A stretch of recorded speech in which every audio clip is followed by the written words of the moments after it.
The world feels a bit toxic and blah these days, doesn't it? The same old people coming up with the same old solutions for big problems that still don't work. We need to change the game. Well, welcome to Women Advancing. Join me, host Kate Byrne, in this dynamic bi-weekly podcast, bringing together female founders, funders, and thought leaders. Listen to the people driving change, how they got there, how you can help, and yep, how you might just be the next one to advance. Proof that all ships rise with women at the helm. That's what happens when Women Advance with Kate Byrne. Hey everyone, it's your host Kate Byrne for Women Advancing. What if we thought about money not just as a transaction, but as a real true tool for transformation? This episode of Women Advancing, I get to sit down with Dr. Stephanie Gripne. She's the founder of the Impact Finance Center, and she's often been described as both a force of nature, but also the master capital disruptor in the world of impact investing. You'll see why. So Stephanie's made it her mission to democratize impact investing by helping people, from everyday people to wealthy families, align their capital with their values, and also to shift their thinking from one of scarcity to one of, this change, it's all in reach. She's trained hundreds of new impact investors, unlocked billions in potential capital for good, and built platforms that make investing in social change so much more accessible and actionable. In our conversation, we're going to talk about the why and how of putting money to work for purpose and how, again, you really can do this. The role women can play, in particular, in shaping the future of finance, and how we can really get these stodgy old systems, not built for innovation, shifted.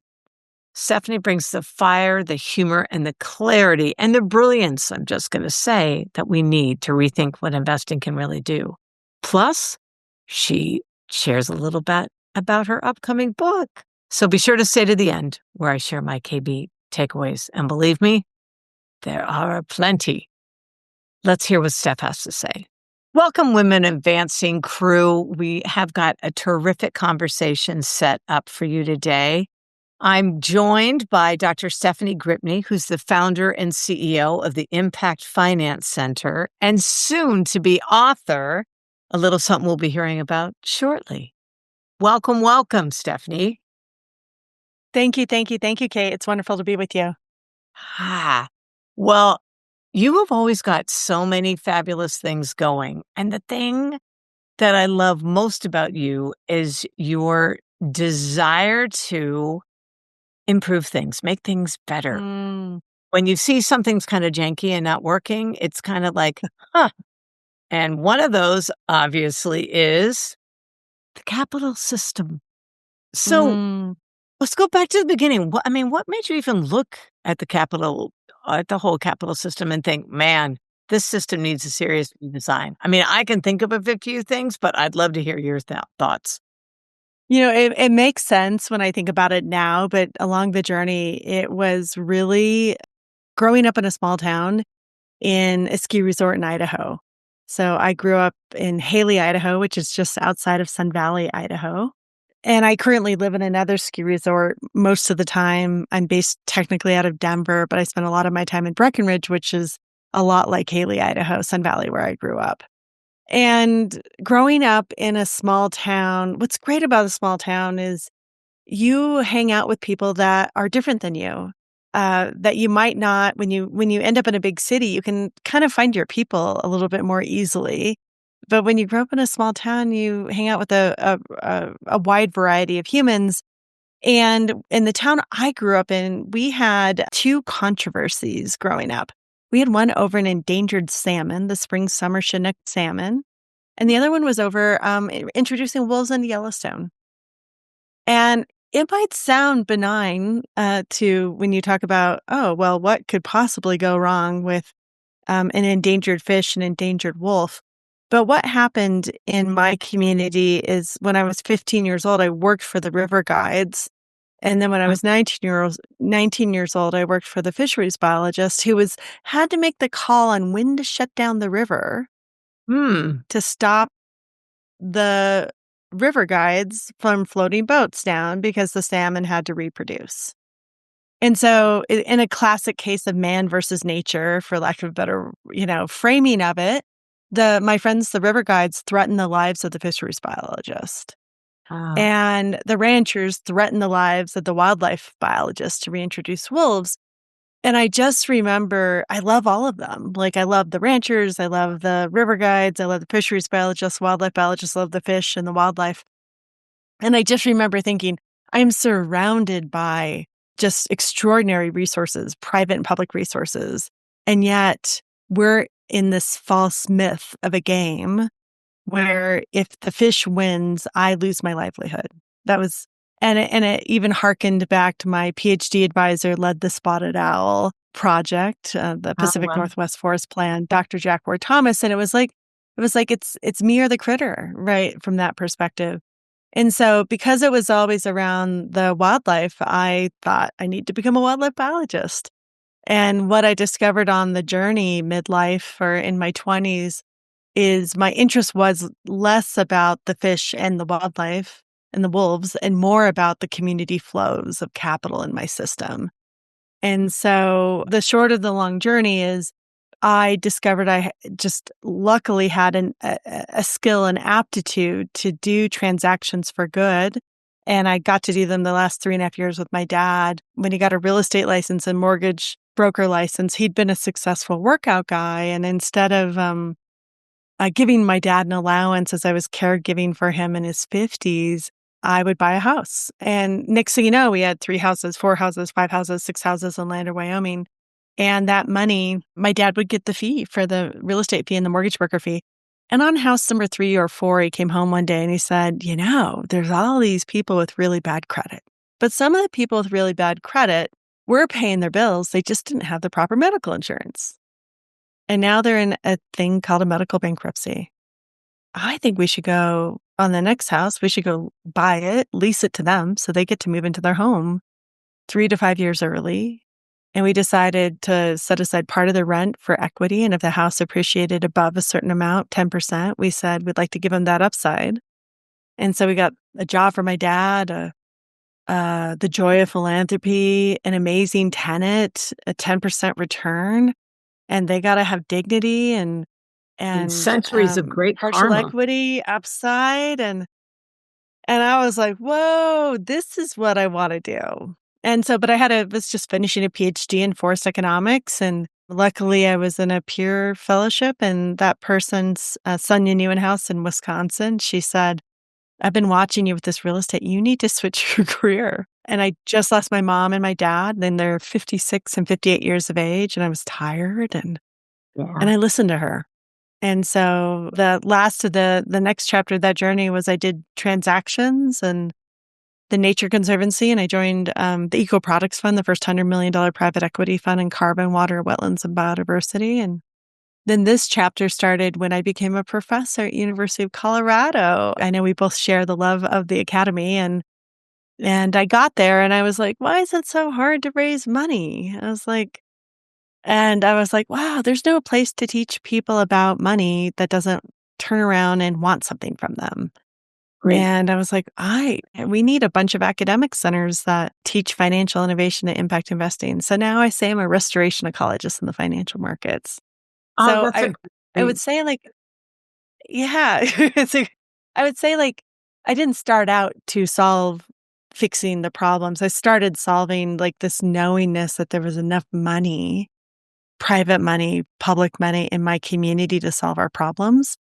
And our community was hurting. And I just been on that quest. Yeah.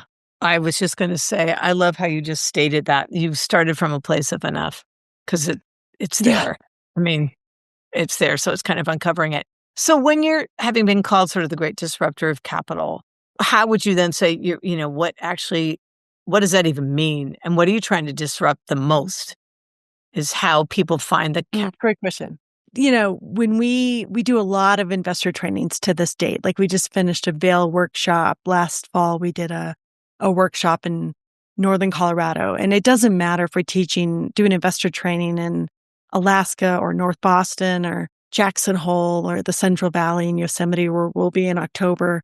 I think the first piece there is that there is enough, right? And so what we do now is this was Northern Colorado and Fort Collins.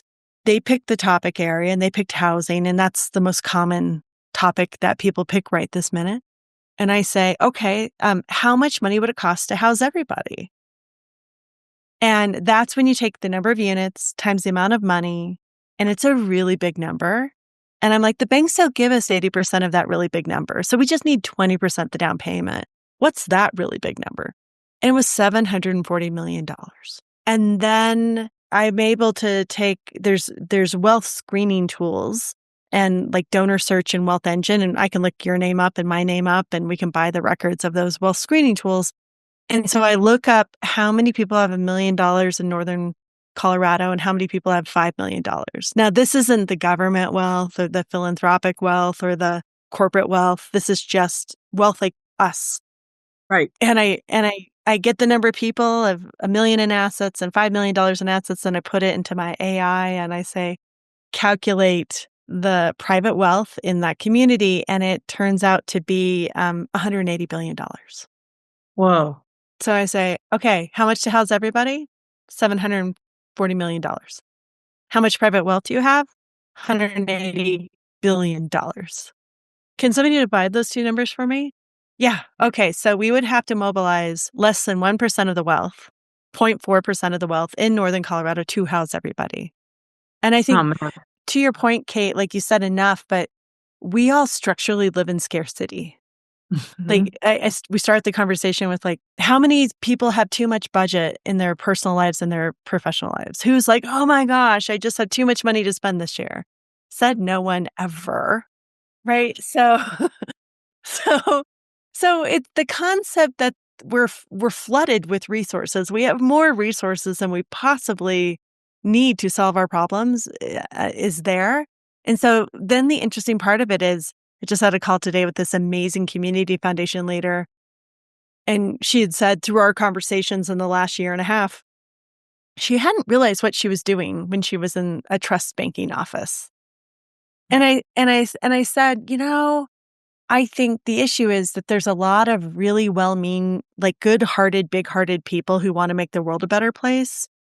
But we do our job, what we're designed to do, what the system has been designed to do. And I think the beautiful part about that is if you understand where the capital is stuck, why that capital isn't flowing into a community. I joke sometimes and say I'm a journeywoman plumber, right? I could say I'm a restoration ecologist in the financial markets, but it's really understanding like where it's stuck, what the incentives are to unstick it, and then redesigning the system so capital can flow. So along those lines, you were just talking about families and such, right? So I'm sure dealing with quite a few, say, foundations and family foundations. And I know, as we were just discussing, kind of helping them move capital forward. What's one surprising insight that changes people's mind about what their money can do? I mean, that math exercise is fabulous, but I'm sure before even going through that math exercise, it's because the purpose of that is to say, oh my gosh, this is so within our reach. I think, we're humans, right? Like we're all humans and we're doing it a certain way right now. Right. And so now I'm asking you to expand your mind, right? Like expand your mind and then imagine that there's enough. Then I'm asking you to go to your community leaders and go, what do you need? And then having you reverse engineer the capital. That intellectually sounds fine, but that's not what makes it click for people. Yeah. The click for people happens when I have you tell me about your favorite organization that you love. And you go and tell me all about it. And I was like, what if there was a way to unlock more resources for the organization you already support and love? Right. We could reduce their expenses. We could increase their revenue. And I mean this like when you make it personal. When you make it personal, when your love that you have for the entity is greater than your fear of learning a new way of doing it, that's when magic will happen. So, question, impact investing, because that's literally what this is, right? I mean, once you define this, let me step back and allow you. How would you define impact investing? And going along with the same thing, what are some myths that you wish people realized, Mm, fake news? yeah. Fake news. I once got an opportunity to support a family in Memphis, and they said, "Is there somebody in Memphis that can teach my family how to invest in Memphis the way you teach families how to invest in Denver?" And I said, "I'm going to be in Memphis on Tuesday." And they said, "Our family foundation meetings on Tuesday." And this is the Kemmons Wilson Family Foundation, and it's a very common family, like very diverse, education diverse, politically diverse. And so you're dealing with a really like a big bullseye, for lack of a better word. Like, It's a broad what's the spectrum. message? Yeah, that you can do. And there's this beautiful, I was like going down to Memphis, and their dad and grandfather was a son of a single mom. And during the Great Depression, he hustled and he was selling popcorn out in front of a movie theater to make money. And he once had a trip from Memphis to DC and realized there needed to be a hotel. And Oh, he didn't come from means in the same way that other friends did. And he found a money partner. And so they had a picture of the two of them. And I said, "Well, who's this?" And they're like, "That's my granddad's really good friend, Wallace Johnson." I said, "Did they have a contract in their first transaction?" I said, "You know what we call that? We call that relationship investing. When you look somebody in the eye." And they ah, did deals for generations together. yeah. And then there was this beautiful, it was a billboard, and it was a picture of Kemmons Wilson pointing up to his own billboard that said, "Keep doing positive things in Memphis to keep it growing, Kemmons Wilson." And I said, impact investing has a lot of jargon and words, and you're going to get a bunch of different definitions, but its heart and core, it's doing positive things Yeah. in your community, in relationship with each other. That's what it is. And so that's for me, that's how every dollar that exchanges hands has a positive impact and a negative impact, whether you're at the grocery store, in your investment portfolio, whatever that is. And it's about understanding the impacts, the positive ones and the negative ones, and really trying to push your dollars into having more and more positive ones. And I think we can complicate it a little bit when in fact it can be pretty simple. Well, talk about human. That's probably the most human thing. We make it more complicated. So yeah, so the first question of like that piece of it was of just really focusing on the heart and the people from that perspective. Yeah. Well, And you asked me a second question, which was about impact investing. You said, how would I oh, define it? And the second question was, yeah. What are some of the myths? Like, what's a myth that you wish oh, would oh my just gosh. Here's my favorite one. This is advanced 110. So I also want to acknowledge if you're hearing what I'm about to say for the first time, might not make sense. So I just got back from Oxford, England, and I was at an employee ownership conference. And there's two myths. One myth is that if I invest my public resources, my stock portfolio, my investment, my retirement, and impact, am I going to get the same, if not better, returns? And so there's a myth that you won't. And that's interesting, right? The data has shown for the last several decades that you can get the same, if not better, return. That's interesting. I like, yes. yay, +1 on that piece of it. But the fact is, some of the biggest problems of our humankind require what we call full spectrum capital. Requires a different type of capital. So when you start from the place of what does the community need to heal their community? What does a nonprofit need? What does that startup need? What does that housing project need? It shifts the whole dynamic. Like almost everything in our society starts with what does the investor want? And so Ah, we shift it and we say, what does the community need? And so at the beginning of this session, I said, I attended lots of the great first day sessions here, and there were several funds that kept talking about market rate returns. And I said, I will bet every single person a pint in this room. And I got to do the same session 2 days in a row. I said, I'll bet everybody in a pint in this room that wants to take me on that I can give an above market rate return for the asset owner in the capital steward while providing below market rate concessionary returns to the community. and everyone was like, no. well, when you ask him to bet, and I said, and before you like take my bet on, know that when I teach corporations, I'm known as Dr. Steph, ESG and Magic Money, and there's a magic trick here. And so yeah, and that's what we talked about of why the capital is, let's just call it serving the system versus serving the community. I'll just say serving the system versus serving the community. It's been designed to do it that way. And so I don't know who created asset classes, but I have a beautiful piece of a presentation we give. And I say 200 years ago, all the water in the Colorado River flowed in the Colorado River and all the money flowed on Main Street.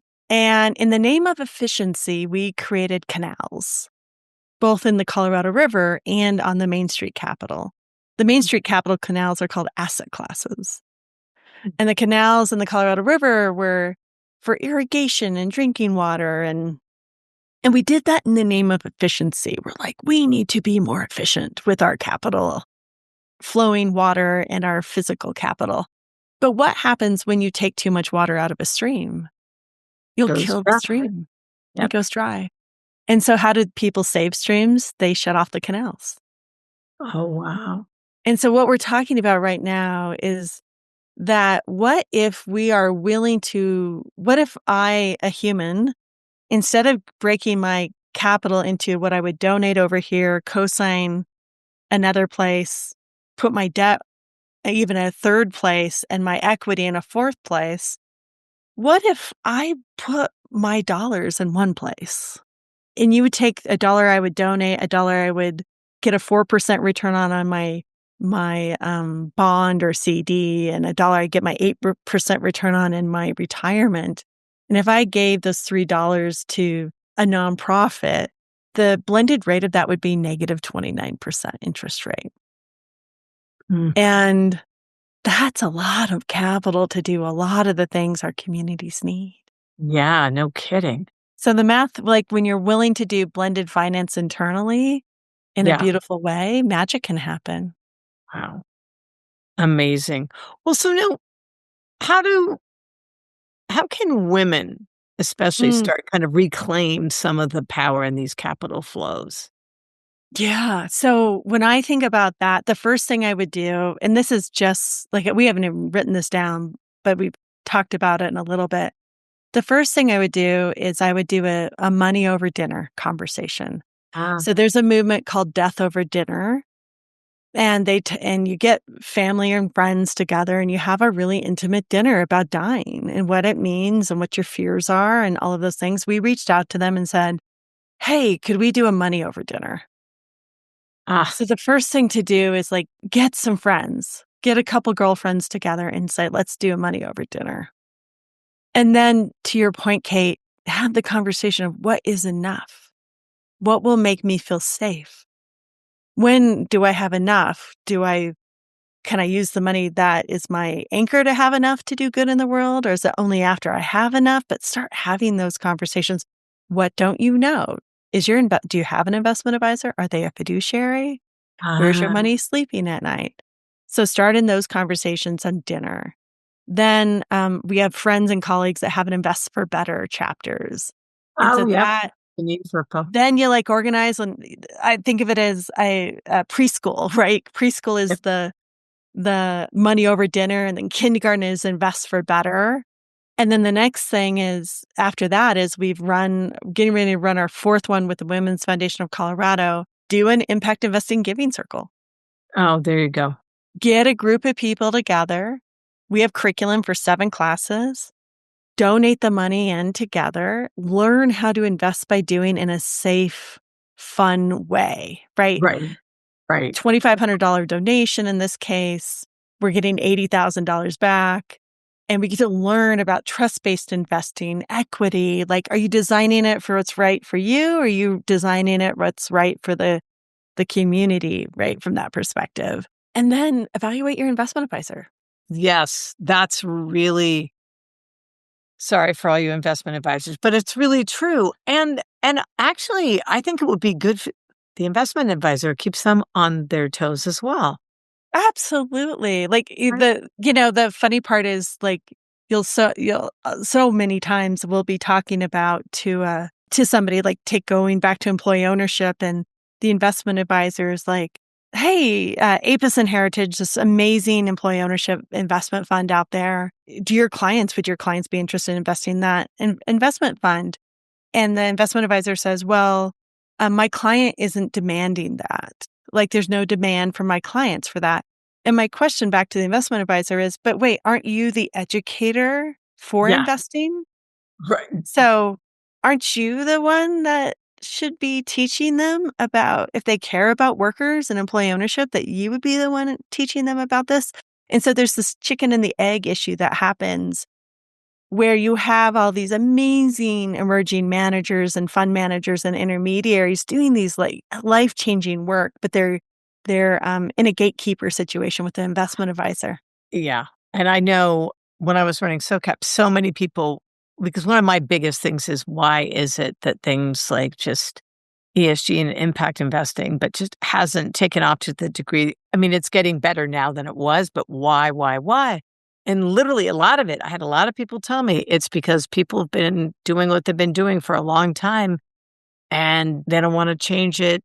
The advisors don't want to necessarily learn new tricks, as it were. They just want to just ease out and kind of do their thing. I don't think that's true to the same degree that it perhaps once was.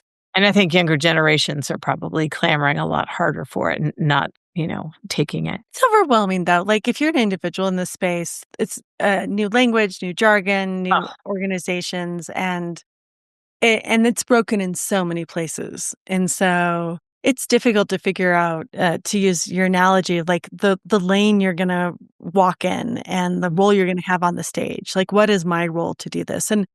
And we're actually getting ready to launch. For the last 15 years, I've been trying to explain this full spectrum math and complicated and explain, like, why the system is broken. And I've come to the conclusion that most people don't want to really understand why it's broken. They just want it fixed and they want the easy button. And so we're getting ready to start the first independent trust company, 100% focused on impact investing, called Trustworthy Impact. It's going to be a state chartered bank. wow. And we're not going to manage any money, unlike institutional trusts. We're going to only custodian the money. And that way, if, the $100 trillion wealth transfer that's coming, if a woman or youth that hears about, like, oh, there's going to be a trust and that wealth transfer is happening, like, it's not going to women and girls. The wealth transfer is going to or women and youth. It's not going to them themselves. It's going to their trusts. And what if there was an easy button trust company where, you know what? I care about climate. I care about the South. I care about people of color. And can you just make that happen? Can you be the guardian of the resources that is going to hold all the people in the supply chain of my resources accountable? There's some people, they just want that easy button. And Yeah, others want to learn and help fix, and they want to become exactly. teachers. That's Exactly. great. But we Yep. need to acknowledge that the systems, we won't get another solution until we design another solution. Right. What's the hardest part of the work that you're doing? Because you bridge so many specific sectors. Any one of them alone could be mind numbing and, to your point, overwhelming. So, what's the hardest part of that? But then, what's kind of the most thrilling part? Seeing Mm. traction and shifts in these last, I'm going to say, I would say 5, 6 years, because post COVID. I deeply care about civil society, and one of the tools or pieces of infrastructure in civil society that I think is really important for us to support is community foundations. And so if you end up making it, right? Like, you have a business and you sell your business and for $40 million, and it's in November, your accountant might say, "You know what? You need to give away $7 million before the end of the calendar year for taxes." And you're, like, exhausted, you've just sold your business. Right. And if they're a really great accountant, they'll say, "You could go to these national donor advised fund providers, or you could open it up in the Summit County Community Foundation where you live in Breckenridge from that perspective. You might pay more fees, just like a community bank or credit union, but you'll also have community and be connected in that space of it.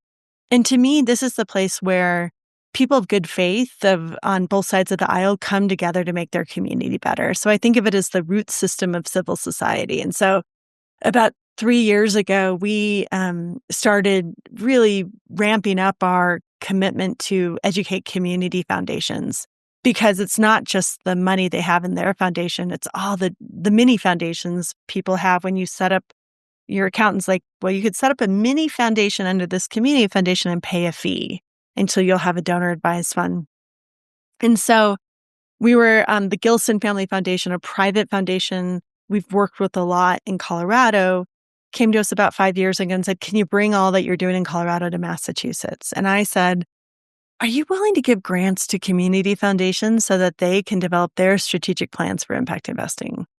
And they said yes. And so the Bard Foundation gave a grant to Essex County Community Foundation, Metro West Community Foundation, which we're doing right now. And as part of that work, we published a peer-reviewed report of 9 community foundations. And then we also surveyed and did a second report for women's foundations and funds. And some of the work that the community foundations are doing around the country is just miraculous. And part of it is understanding the different types of risk. And you're now seeing Van Wert County in Ohio, Boreal Waters Community Foundation based in Duluth, northern Wisconsin, Minnesota, Alaska Conservation Foundation in Anchorage. They're having the question of, that's great that my endowment is going to be around in perpetuity, but is my community going to be around in perpetuity? Yes. Am I facing existential risk? Right. Should that be in my investment policy statement? What good is having $20 million, $100 million, $200 million in the bank if we're not using it to save our community? And so even without my pushing, you're seeing these foundations go, we should add existential risk into our investment policy statement of losing our community. And so an example of what Van Wert County Community Foundation did is they acknowledged that their endowment was doing great, but their community was severely struggling. And if they didn't do something, their town was going to die. Oh So my they God. took money out of their endowment and bought 55 buildings on Main Street to redevelop their Main Street buildings. Yeah. So that inspires me greatly to see these community leaders. And in our last webinar we had a year ago with nationally, had 232 of the 900 community foundations on that webinar. And so you're seeing everyone takes a different journey. All journeys are the right path. Right. But you're seeing a commitment for these civil society organizations to deeply activate themselves and their donors and their nonprofit leaders and housing leaders and capital stewards in their community to do amazing work. That's heartening to hear. It is. It gives I hope. know it is. And I've been saying everything's going to be so hyper local, the importance of it, and everyone really understanding what being a citizen is, and being a truly contributive community member. And we really Yes. are all in it. And you are impacted. Everyone is personally impacted. It's just a matter of how soon, how quickly it hit you. There's a really interesting talk that in 2012 by Justice Souter, and he said, I'm not afraid of a coup. I'm not afraid of being invaded, but I'm afraid that the average American does not understand the role of our government and the role that they play in our government. And because of that, we are susceptible for when things go bad, for somebody to come along and go, I alone can fix your problems. And to me, it's like we have a really cool organization in Denver called the Warm Cookies of the Revolution, which is a civic health club. Oh, cool. And it's the idea is that you come to learn how to do things together and how things work and across differences from that perspective. And they have you do these and I think about that of like, a lot of us have committed our whole life to doing good things, but that's different than my contribution to democracy and civil society. And I feel like I've personally been living on my credit card with that. And I didn't have that muscle really developed. And I have a responsibility as it's a democracy if you can keep it. Famous Yeah. words of Ben Franklin. And it's all of our responsibility, whatever side of the aisle we are, to develop that civic muscle and do that hard work. No, I completely agree. Well, so Steph, now your book. Oh, Do yeah. you wanna peek a little bit there, share a little bit about it? Sure. Yeah. Please. So, Congratulations. so That's an well, it's exciting. coming this week. I have been, about 3 years ago, I went through a really bad breakup and a mass shooting, and had some really great folks who just encouraged me to have a grief process. Like they said, "How's your grief work and your grief process?" And I said, "It's a little rusty since I lost my parents." And I decided to really focus on that grief, and out of it came multiple book proposals. And I was like, I'm going to spend the rest of my days. I'm 51, but my parents passed at 56 and 58. I said, I'm going to spend the rest of my days building investor communities for the communities I love. And I love music. I love Regen Ag. I love democracy. I love LGBTQ. And I started thinking about that, and out popped a bunch of book proposals. And I kind of put it on the shelf for a couple years and ended up making some investments that changed the course of my life so I can retire, and which puts a very different lens over how you spend your time. Mhm. When you're like, okay, how much money do I have to make every year? How do I want to spend this precious life on the days you have left? I Right. met the love of my life. We spend a lot of our time in the mountains. We have a cute little rescue dog. And I remember I was sitting here, and I love music. I write songs and deeply, deeply love music. And I remember thinking, it's not enough to give a community the education tools, the infrastructure, and the playbook on how to do this. You also have to give them the money to do it. And then you have to Mhm. create a movement. And I was like, oh, I thought it was enough to create the playbook. And when I say that, I mentioned Duluth earlier. That's led by Sean Florkey, who is a former district judge. And he blew up my phone a couple years ago. And when we did this community foundation report, he's like, "You figured this out, haven't you?" And I was like, "Yes, we have." He's like, "Why isn't everybody doing it?" I'm like, "It takes courage."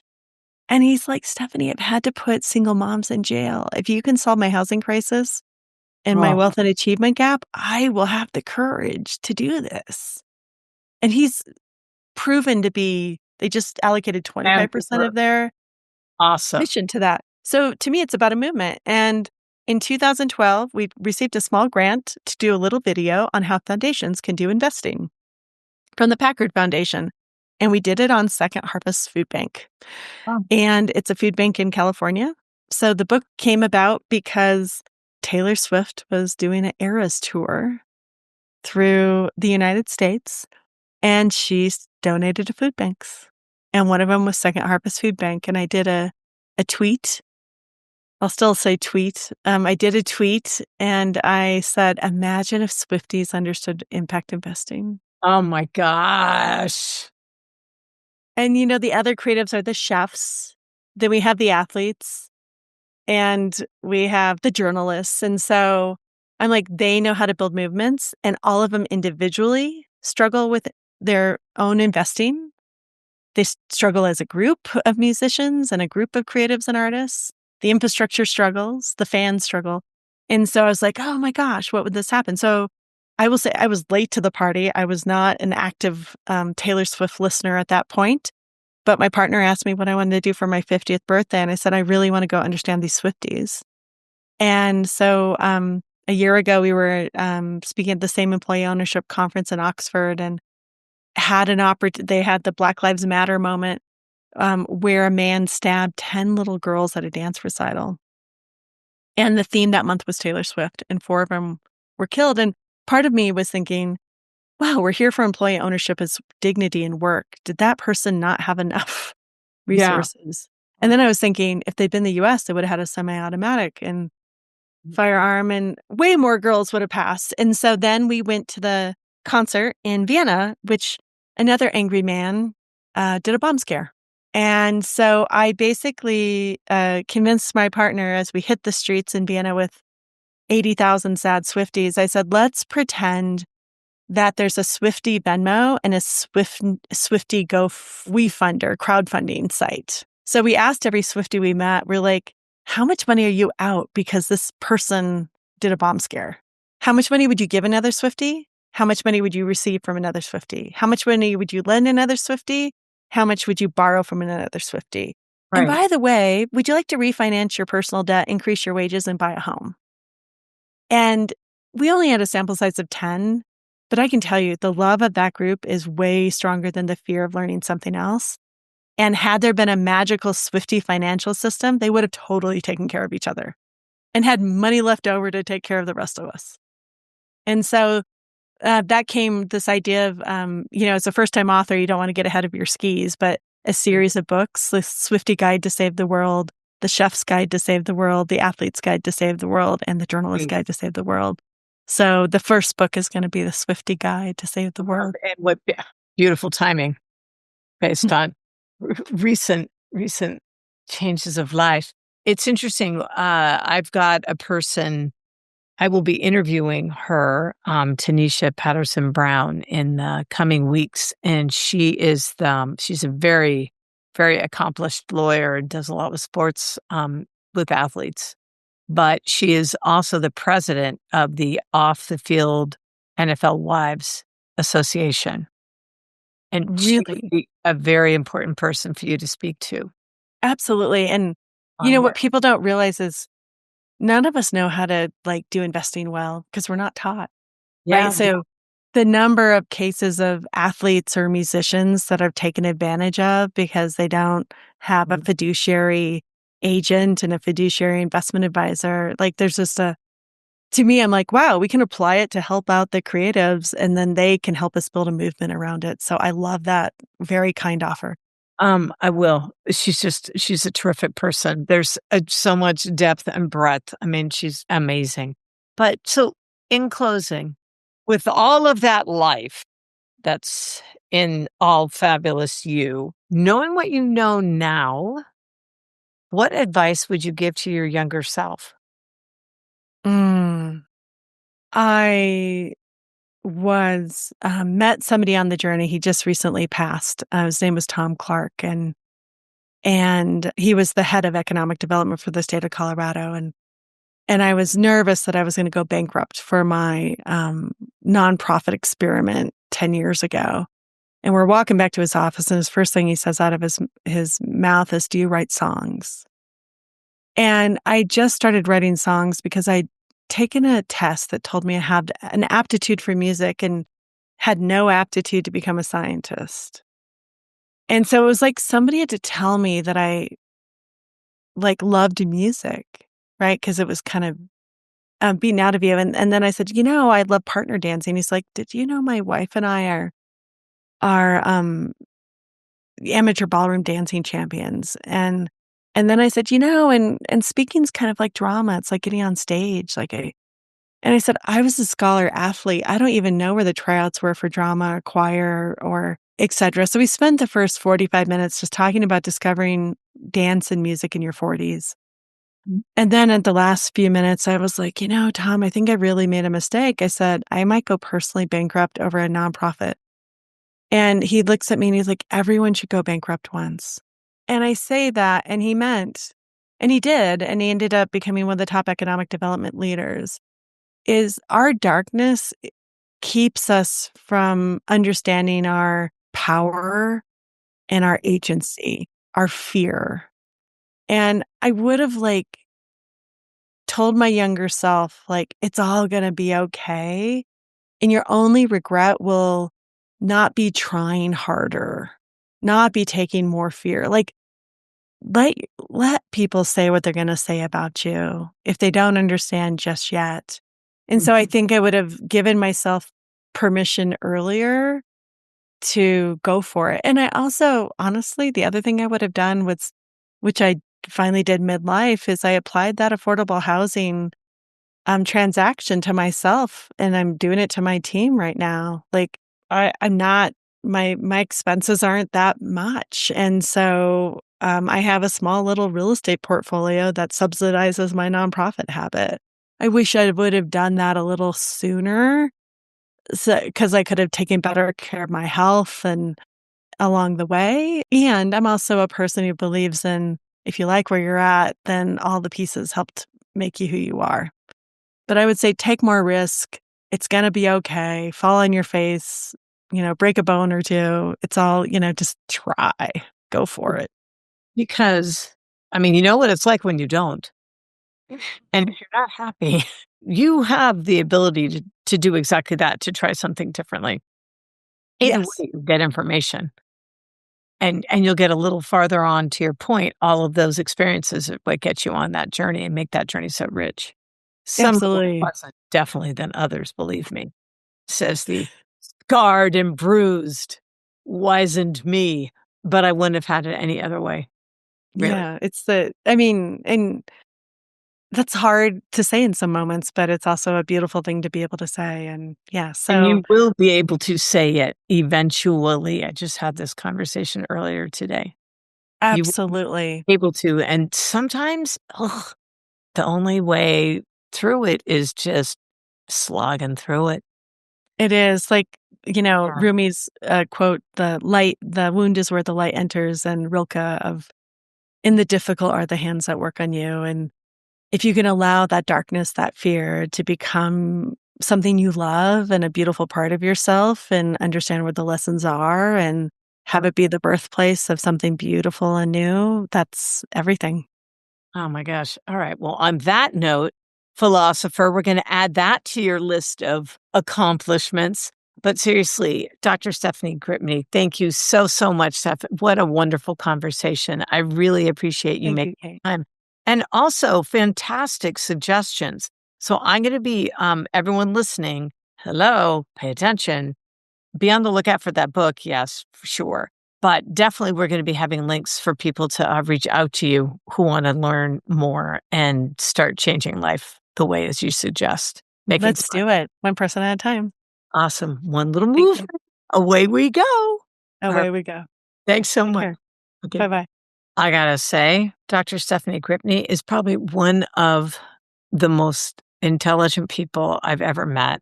And whew, makes my head spin. But there's a lot of brilliance and so many pearls in what she shared.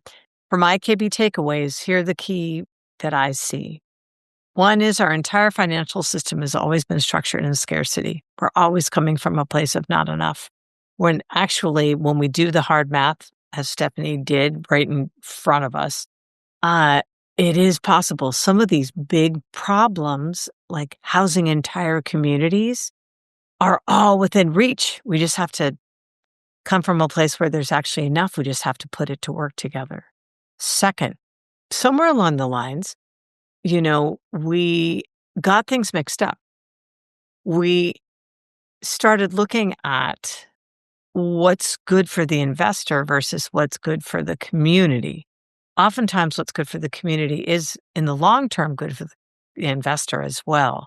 So start taking a look at that when you're thinking about, what should I be investing in next?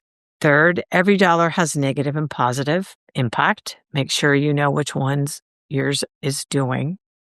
And then there were two organizations that she talked about: Death Over Dinner, whereby folks get together and they talk about their plans for when they pass and how they would like their funds distributed.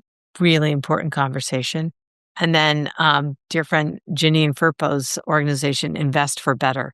This is a group throughout the U.S.